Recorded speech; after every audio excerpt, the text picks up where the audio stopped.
Bienvenue à la 4e session de notre entraînement Be-Sent. Le sujet, c'est toujours les conditions préalables et l'équipement pour le ministère d'envoi. La puissance du Saint-Esprit, la 2e partie. Dans la dernière session, on a vu que pour qu'une conversion soit vraiment saine et biblique, il y a besoin de 4 étapes. La première étape, c'est qu'on entend l'Évangile et la foi entre dans nos cœurs. La foi en Jésus comme sauveur, mais aussi comme dirigeant de notre vie. Comme 2e étape, on se repent. On vit la repentance, toutes les choses sombres, les culpabilités, les péchés, tout ce qui n'a pas été bon dans notre vie, on l'apporte à Christ. On le reconnaît, on le confesse et il le pardonne. Et directement connecté à cela, connecté à la repentance et au pardon, on vit le baptême d'eau. On se fait baptiser au nom du Père, du Fils et du Saint-Esprit. Et ensuite, lorsque ces 3 conditions sont remplies, eh bien, nous pouvons être sûrs que nous pouvons recevoir le Saint-Esprit, le don du Saint-Esprit. Il y a comme ces 3 premières conditions qui sont réalisées et ensuite on reçoit le don du Saint-Esprit. Dès que la foi est là, les autres 3 étapes peuvent se produire comme ensemble. Il n'y a pas besoin d'une espèce de prière de repentance ou d'une prière de foi. Quand la foi est là, eh bien, on peut se repentir, se faire baptiser d'eau et justement recevoir le Saint-Esprit. On a vu que le Saint-Esprit n'est pas silencieux ou n'y vient pas de manière non remarquée dans notre vie, mais on voit dans le Nouveau Testament que lorsque les gens à l'époque recevaient le Saint-Esprit, il y a en tout cas un de ces 3, 4, 5 éléments qu'ils ont vécu, un de ces 3, 4, 5 éléments. Certaines personnes ont vécu lorsqu'ils ont reçu le Saint-Esprit, c'est qu'ils ont commencé à parler en de nouvelles langues. D'autres ont été saisis par le Saint-Esprit et poussés par le Saint-Esprit à louer Dieu ou à élever les grandes œuvres de Dieu. Paul, lui, il a été poussé par le Saint-Esprit à directement aller pour prêcher Jésus dans la synagogue comme Jésus comme Seigneur et Sauveur de manière publique. Il était poussé à évangéliser. D'autres, ils ont commencé à parler par inspiration du Saint-Esprit, donc à prophétiser ou simplement à donner des paroles de connaissance. Et d'autres, le Saint-Esprit les a simplement poussés à exprimer leur relation profonde au Père dans le fait qu'ils disaient « Abba, Père, cher Père ». J'aimerais maintenant aller un peu plus dans les détails en ce qui concerne l'échange des personnes, comme on l'appelle aussi. Sur l'image, vous voyez comme Jésus était ensemble avec les disciples pendant 3 ans, et ensuite, vers la fin de ces 3 années, il a annoncé qu'il allait retourner auprès de son Père dans le ciel et qu'il irait se mettre à la droite du Père. Ensuite, lorsqu'il est retourné au Père, il a promis qu'il n'allait pas nous laisser seuls, comme des orphelins, mais qu'à sa place, d'une certaine façon, il allait envoyer une autre personne, le Saint-Esprit. Et cet échange des personnes, que Jésus va vers le Père et que Jésus, avec le Père ensemble, envoie le Saint-Esprit vers nous, j'appelle ça l'échange des personnes. Cette venue du Saint-Esprit, on pourrait la décrire comme en 3 étapes. Premièrement, le Saint-Esprit vient, envoyé par Jésus dans notre vie. Il amène avec lui, spirituellement, il amène la force et la vie éternelle de Jésus. En fait, spirituellement, il ramène Jésus dans nos cœurs, dans nos vies. Galates 4, verset 6, il est dit « Et parce que vous êtes ses fils, Dieu a envoyé dans votre cœur l'esprit de son Fils qui crie « Abba, Père ». Quand l'esprit vient dans nos cœurs. Ou Ézéchiel 36, 26 et 27, il est dit « Je vous donnerai un cœur nouveau, je mettrai en vous un esprit nouveau, je retirerai de votre corps le cœur de pierre et je vous donnerai un cœur de chair. » Quand le Saint-Esprit vient dans toute sa puissance, il aimerait pas juste simplement entrer dans notre vie, il aimerait nous remplir, nous combler, nous donner une plénitude. Pas simplement toucher une petite partie de notre vie, il aimerait nous remplir complètement. Il aimerait utiliser tout l'espace, tout le volume qui est disponible dans notre vie. On ne reçoit pas une petite portion du Saint-Esprit, mais on reçoit la totalité du Saint-Esprit dans notre vie, avec toute sa force, avec toute sa plénitude, vient en nous. Et la question n'est pas est-ce que on reçoit tout le Saint-Esprit, mais la question c'est surtout combien de place nous donnons lui. Est-ce que nos cœurs, nos pensées, notre volonté, est-ce qu'il peut nous remplir complètement? Donc la question n'est pas quelle est la quantité de Saint-Esprit que nous recevons, mais plutôt quelle est la quantité que le Saint-Esprit reçoit de nous. On compare ça souvent à un verre. Quand on s'imagine un verre sale, peut-être même il y a des cailloux ou du chenille dedans, tout d'abord, ce verre, on a besoin de le laver, de le nettoyer. Ce verre est comme une image de notre vie, finalement. Un récipient, comme on est décrit aussi dans la Bible. Cette première étape, ce serait que Jésus vienne pour nettoyer ce verre, qu'il nettoie, qu'il le rafraîchisse, et ensuite vient cette eau comme image pour le Saint-Esprit. Le verre est rempli par l'eau, et là il ne s'agit pas simplement que l'eau vienne, mais que le verre vienne complètement dans l'eau, que le verre soit complètement rempli. Dans Éphésiens 5, il est parlé de cette plénitude. Ne vous enivrez pas de vin, cela mène à la débauche. Soyez au contraire remplis du Saint-Esprit. Dites-vous des psaumes, des hymnes, des cantiques spirituels, chantez et célébrez de tout votre cœur des louanges du Seigneur. Remerciez constamment Dieu le Père pour tout au nom du Seigneur Jésus-Christ.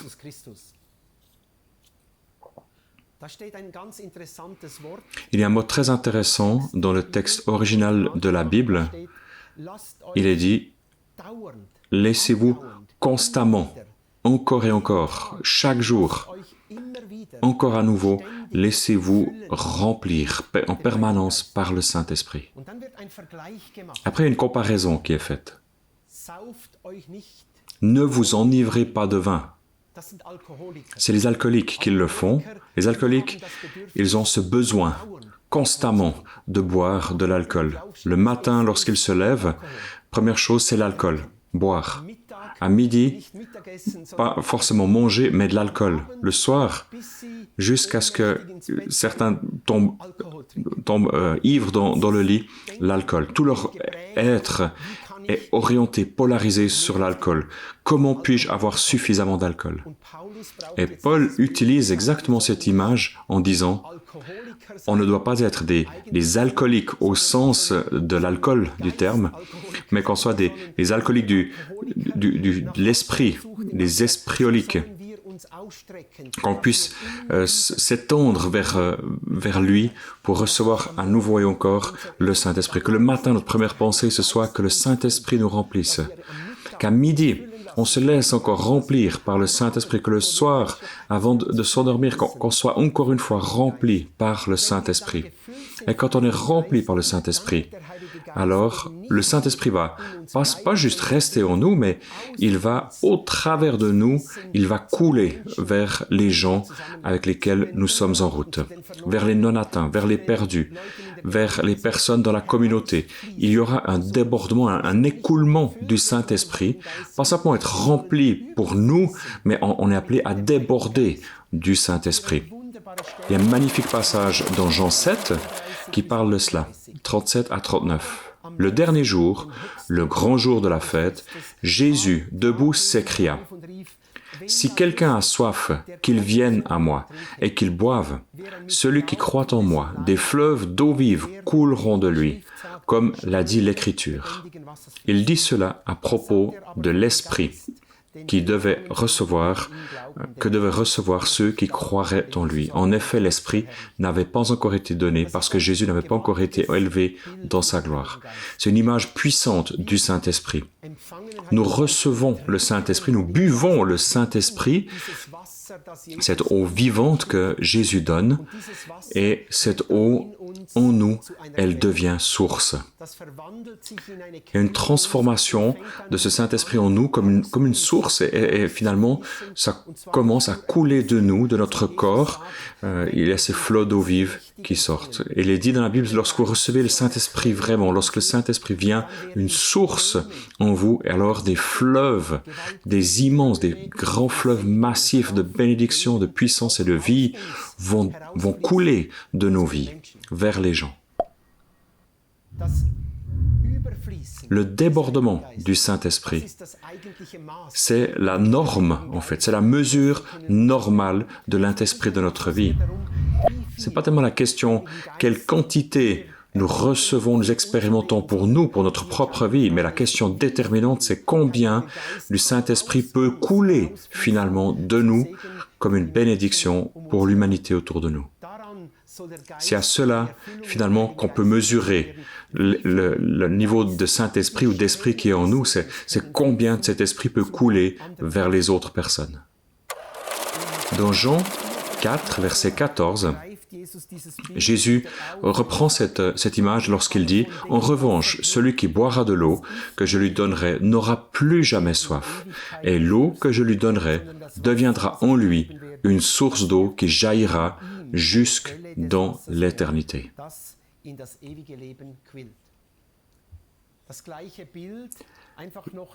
La même image, comme un renforcement de cette source en nous, cet esprit en nous, va couler jusqu'en toute éternité. L'esprit ne nous quittera plus. Même lorsque nous mourrons, lorsque nous allons vers le Père, l'Esprit restera, demeurera avec nous, il est scellé avec nous.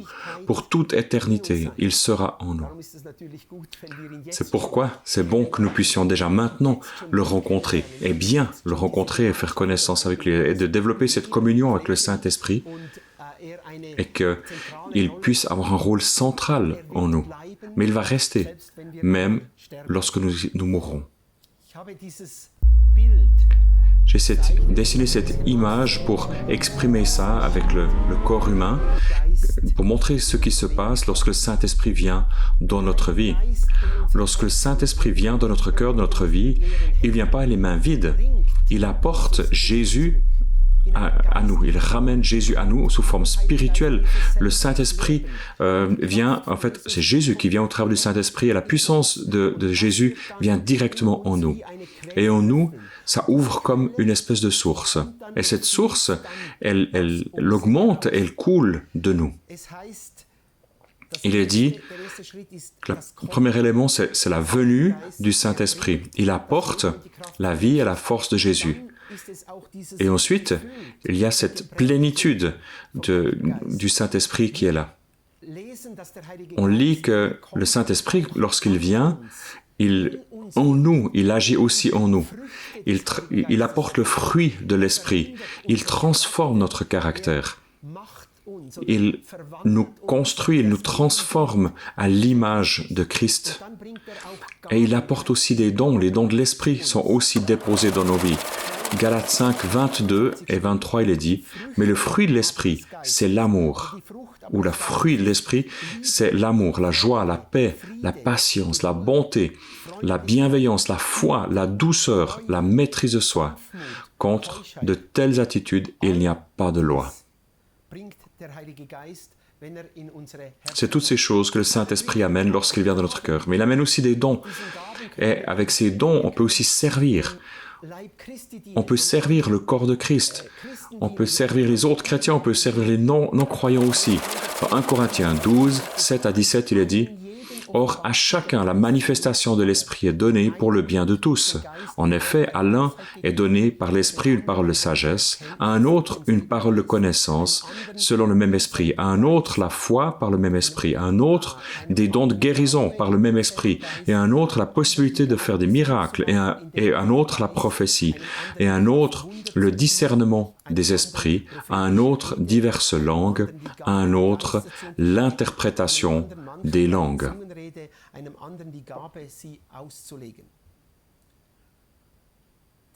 L'Esprit agit en nous, il produit le fruit, il nous donne aussi les dons avec lesquels nous pouvons servir. Mais c'est là que le Saint-Esprit aimerait simplement couler au travers de nous dans le monde. Ces fleuves d'eau vive, ces fleuves de bénédiction, c'est pas comme avec les dons où chacun a des dons spécifiques, des dons naturels. Quand il y a ce débordement du Saint-Esprit, et il y a cette idée que vraiment ça se produise pour chaque disciple de Jésus d'une manière large. Je décris ce septuple débordement du Saint-Esprit, ces 7 aspects du débordement du Saint-Esprit, et c'est totalement valable pour chaque disciple de Jésus. Pour chaque disciple de Jésus, ces 7 débordements sont appelés à être vécus, et particulièrement sur ceux qui vivent le ministère d'envoi. On a désespérément besoin de ce débordement du Saint-Esprit, sinon le ministère d'envoi ne peut pas être pleinement accompli. Lorsque nous regardons sur l'image, il y a un débordement par les pieds. C'est comme une image que le Saint-Esprit veut déborder, qu'il commence à diriger nos pieds. Il nous oriente dans notre vie. Jean 16, 13 à 14, « Quand le défenseur sera venu, l'Esprit de vérité, il vous conduira dans toute la vérité, car il ne parlera pas de lui-même, mais il dira tout ce qu'il aura entendu et vous annoncera les choses à venir. Il révélera ma gloire, parce qu'il prendra ce qui est à moi et vous l'annoncera. » Acte 8, 26 et 29, on peut lire, ça parle justement de cette orientation que l'Esprit donne. Un ange du Seigneur s'adressa à Philippe en disant, « Lève-toi et va en direction du sud sur le chemin qui descend de Jérusalem à Gaza, celui qui est désert. » L'Esprit dit à Philippe, dans le verset 29, « Avance et approche-toi de ce char. » Il y a un débordement du Saint-Esprit. Un des débordements du Saint-Esprit, c'est de nous orienter vers les bonnes places, vers les personnes qu'il a préparées, vers ceux qui, justement, sont déjà appelés à Dieu, qui sont déjà prêts à recevoir l'Évangile.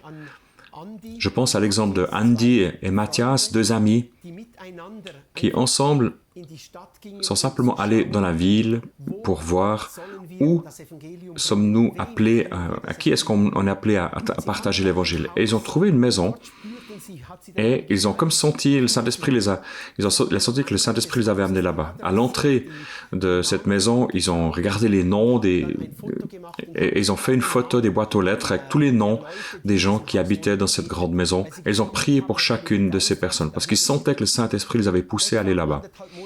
1 mois et demi plus tard environ, lorsqu'ils priaient encore et encore pour ces personnes, un de ses 2 frères est allé en ville. Et en ville, il a rencontré un homme au hasard. Il s'appelait Max. Et quand il a commencé à parler avec Max, Max était comme vraiment préparé à l'Évangile.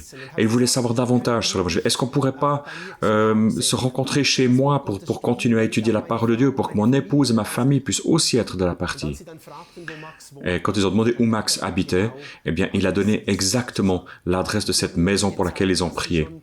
Et ils lui ont montré que ça faisait des mois qu'ils ont prié pour lui. Ils lui ont montré la photo et il était touché aux larmes que finalement le Père lui-même avait déjà envoyé des personnes à lui avec l'Évangile. Un deuxième débordement dont nous avons vraiment besoin, c'est ce débordement du Saint-Esprit ici dans nos genoux, comme image pour la prière. Éphésiens 3, 14. Voilà pourquoi je plie le genou devant le Père. Ou Colossiens 4, 2 et 3. Persévérez dans la prière, veillez-y avec une attitude de reconnaissance. Priez en même temps pour nous, que Dieu nous ouvre une porte pour la parole, afin que je puisse annoncer le mystère de Christ à cause duquel je suis emprisonné.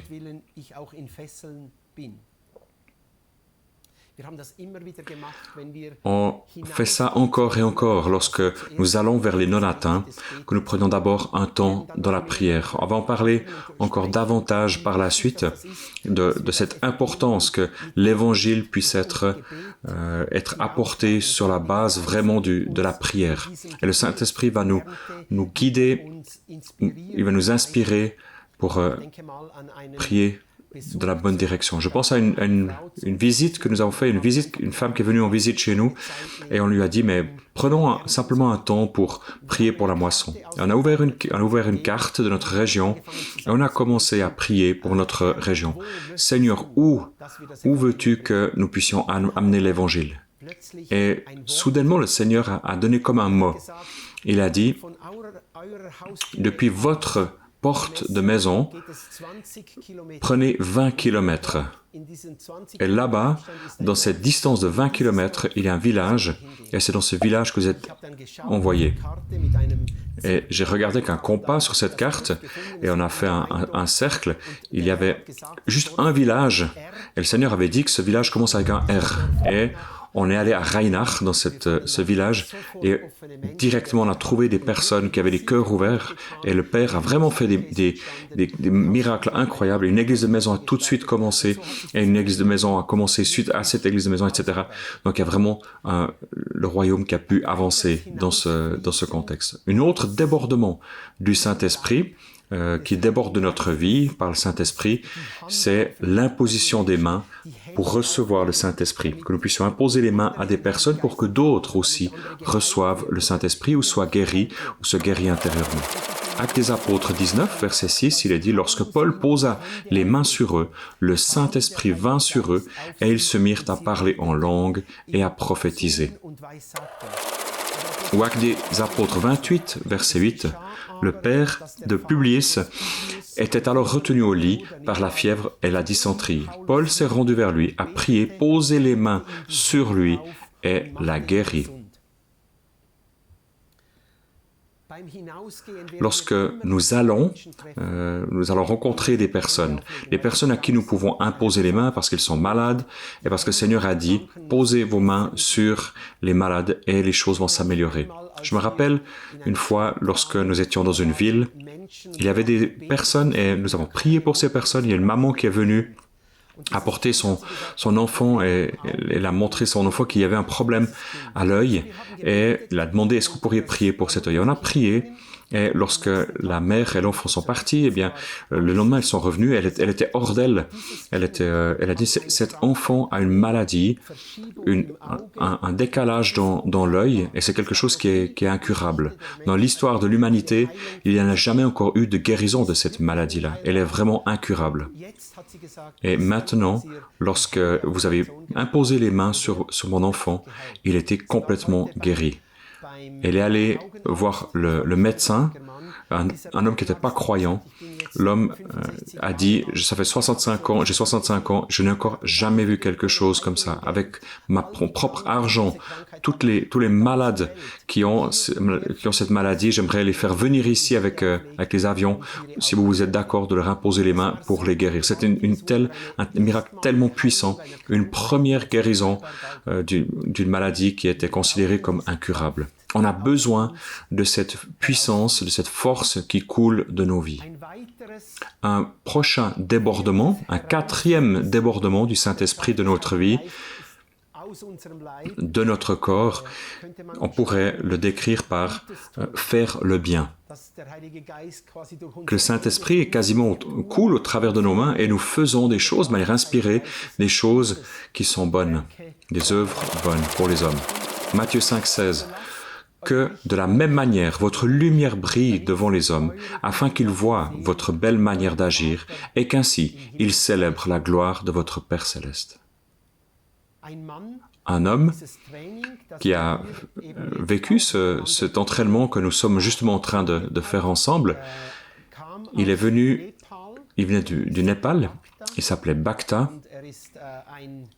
et il était un homme qui était vraiment touché par ces paroles d'envoi. Il était enthousiaste lorsqu'il est rentré à la maison et dans sa région complètement non atteinte, il a commencé à porter l'évangile. Beaucoup de gens se sont convertis là-bas.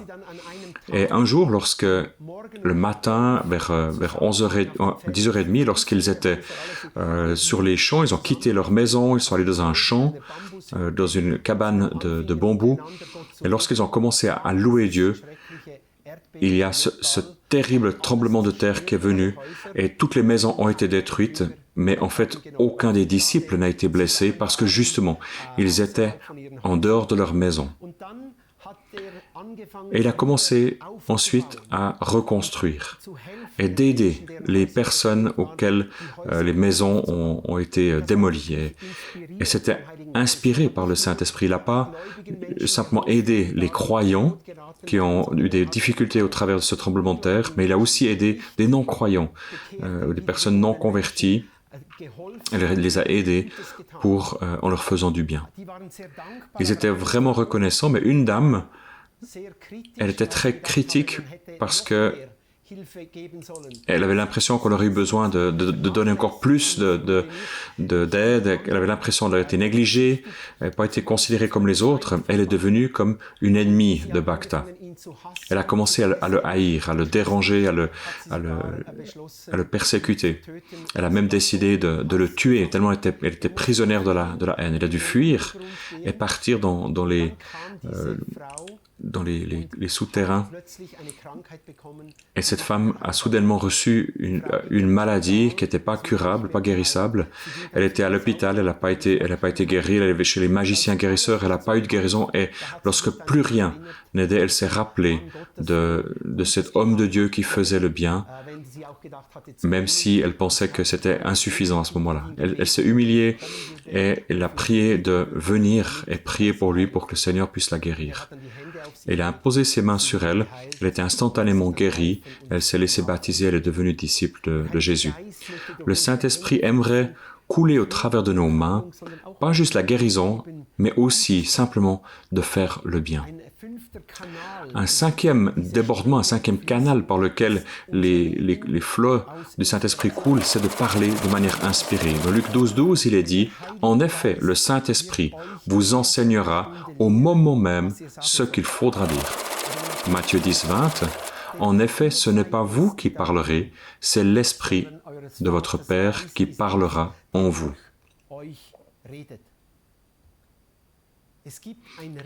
Il existe une manière de s'exprimer sous l'inspiration du Saint-Esprit. Le Saint-Esprit parle directement au travers de nous. Et ça a un effet puissant. Ça touche les cœurs d'une manière directe. J'avais une fois le mandat de pouvoir parler à un groupe de jeunes gens, un gros groupe, peut-être 2300 jeunes, et je me suis préparé pour m'adresser à eux. Il y avait aussi beaucoup parmi eux qui n'étaient pas encore croyants, d'autres étaient déjà croyants. Et lorsque je voulais aller à cet endroit, dans cette ville, pour m'adresser à eux, j'ai eu une vision. Et dans cette vision, je voyais une feuille de papier blanche et dessus, il y a comme une prédication qui était écrite dessus. Une prédication très puissante et très inspirée. Et le Saint-Esprit a dit, aujourd'hui, je n'aimerais pas que tu prêches ce que tu as préparé, mais dis exactement ce que j'ai noté ici sur cette feuille. Et donc, mot pour mot.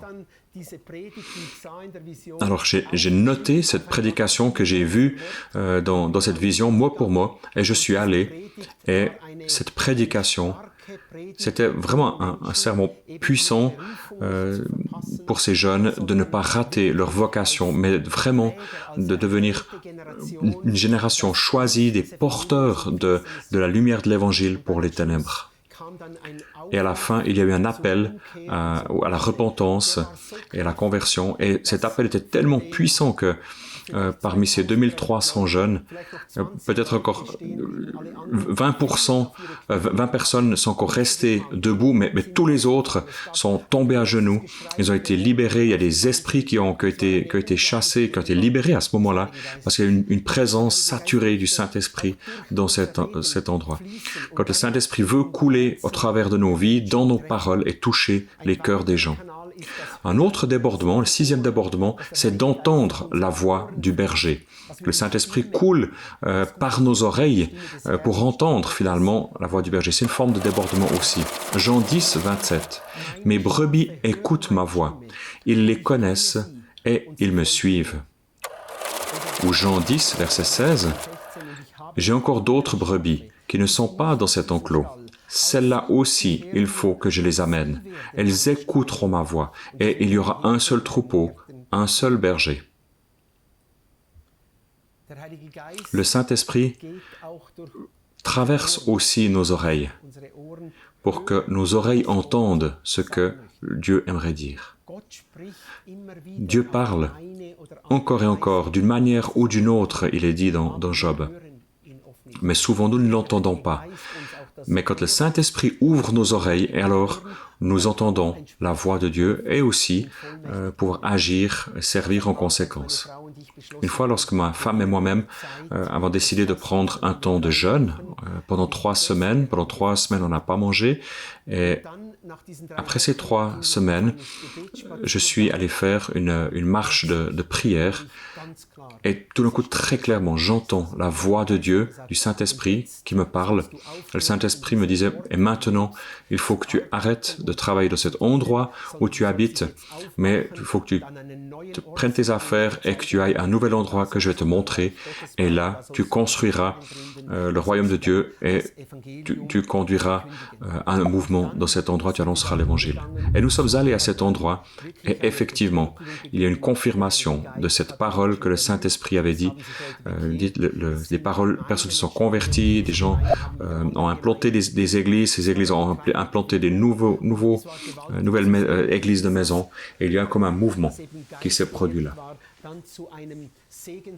Donc ce qui a été entendu par Dieu, par le Saint-Esprit, est devenu un flot de bénédiction.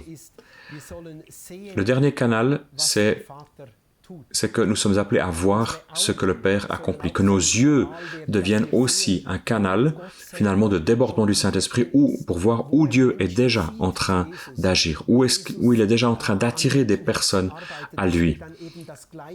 Qu'on puisse faire la même chose que ce que le Père est déjà en train de faire. Jean 5, 19. Jésus reprit donc la parole et leur dit, « En vérité, je vous le dis, le Fils ne peut rien faire de lui-même, sinon ce qu'il voit le Père accomplir. Tout ce que le Père fait, le Fils aussi le fait pareillement. » J'aimerais vous parler d'un de nos trainees, une personne qui a fait cet entraînement Bicent, et je suis allé avec lui lorsque nous apprenions à aller à l'extérieur pour annoncer l'Évangile, et j'ai remarqué comme le Saint-Esprit, vraiment le Saint-Esprit, lui montrait des choses très particulières, qu'il voyait vraiment où Dieu était en train d'agir. Et quand l'entraînement était terminé, il est retourné à la maison, chez lui, à un endroit vraiment très très éloigné à l'ouest, dans l'Himalaya. Et là, lorsque, avec sa fille et sa femme et sa petite fille, son autre petit enfant, le Saint-Esprit lui a parlé au cœur, et le Seigneur lui a dit, monte dans les vallées éloignées, élevées, dans la frontière tibétaine, et que là-bas, il puisse annoncer l'évangile à ces personnes non atteintes. Il a obéi à cette parole, il est allé là-bas, et avec ses propres mains, il a construit une maison pour que lui et sa famille puissent y habiter, à 5000 mètres d'altitude. Et lorsqu'il avait construit cette maison, il voyait soudain, en priant, intérieurement priant, il avait déjà béni les gens de cette région, mais il voyait à ce moment-là, dans son œil intérieur, il voyait des visages, comme des photographies, des visages de personnes de son entourage. Et le Seigneur lui a révélé tous les secrets, les choses inavouables des cœurs de ces personnes.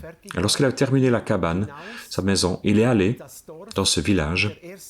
La première qu'il a rencontrée était exactement une de ces personnes dont il avait vu le visage. Il l'a salué et il lui a dit les secrets qui sont dans son cœur. Et quand cet homme a entendu ça, il est tombé à genoux, il s'est repenti, il s'est fait baptiser dans le nom de Jésus et il a commencé à suivre Jésus. Toute sa famille est venue à Christ et ils ont démarré une église dans leur maison. En fait, c'était le responsable du plus grand parti politique de cet endroit. Le deuxième homme qu'il a rencontré, la même chose s'est produite. C'était le patron de la police. Et Dieu, donc au travers du fait de voir les œuvres du Père, voir les cœurs des pères, comme on peut le lire dans 1 Corinthiens, quand ces secrets sont révélés aux personnes, ils seront touchés et ils se repentiront. Ça, c'est 7 canaux de débordement du Saint-Esprit pour montrer comment le Saint-Esprit manifeste sa puissance au travers de nous. Le Saint-Esprit comme un flot de bénédiction qui coule de nos vies vers les personnes. Maintenant, on aimerait à nouveau proposer une tâche pour intégrer ce que nous avons partagé ensemble. Tout d'abord, nous aimerions d'abord vous proposer de vérifier, d'examiner notre ministère spirituel. Lesquels de ces 7 domaines de débordement ou dans quel de ces domaines le Saint-Esprit est-il déjà à l'œuvre, qu'il agit et qu'il coule? Et dans quel de ces domaines il y a encore des blocages? Puis nous voulons prier de manière très ciblée pour les domaines où il y a comme des blocages qui empêchent encore que ça puisse couler librement et que le Seigneur puisse enlever ces blocages et que le flot du Saint-Esprit puisse vraiment couler au travers de tous ces domaines dans vos vies. Ensuite, nous voulons vraiment dans les domaines où nous étions encore bloqués, alors que nous avons maintenant prié, nous aimerions de manière très pratique, nous aimerions faire des pas très concrets, des pas de foi très ciblés dans ces domaines. On veut commencer à pratiquer les domaines qui étaient bloqués précédemment. On veut écouter ce que le Saint-Esprit nous parle, par exemple, sur les gens qui sont perdus. On aimerait voir que le Saint-Esprit nous montre des endroits, des personnes, les secrets des cœurs. Et on veut imposer les mains, si peut-être on ne le faisait pas précédemment, et voir comment la puissance de guérison agit. Et nous voulons faire des pas très concrets. On aimerait aussi après prendre un temps d'adoration, de louange. Il est dit dans ce passage qu'on a vu dans Éphésiens 5 que nous soyons débordés, remplis du Saint-Esprit, en psalmodiant, en chantant des cantiques spirituels les uns pour les autres. Mais au contraire, soyez remplis du Saint-Esprit, dites-vous des psaumes, des hymnes, des cantiques spirituels, chantez et célébrez de tout votre cœur les louanges du Seigneur. Remerciez constamment le Père pour tout au nom de notre Seigneur Jésus-Christ. On veut prendre ce temps de prière pour débloquer les canaux. On aimerait le terminer par un temps d'adoration et de louange et nous laisser remplir par le Saint-Esprit pour qu'on puisse déborder et justement en plénitude exercer ce ministère d'envoi avec la force et la puissance du Saint-Esprit.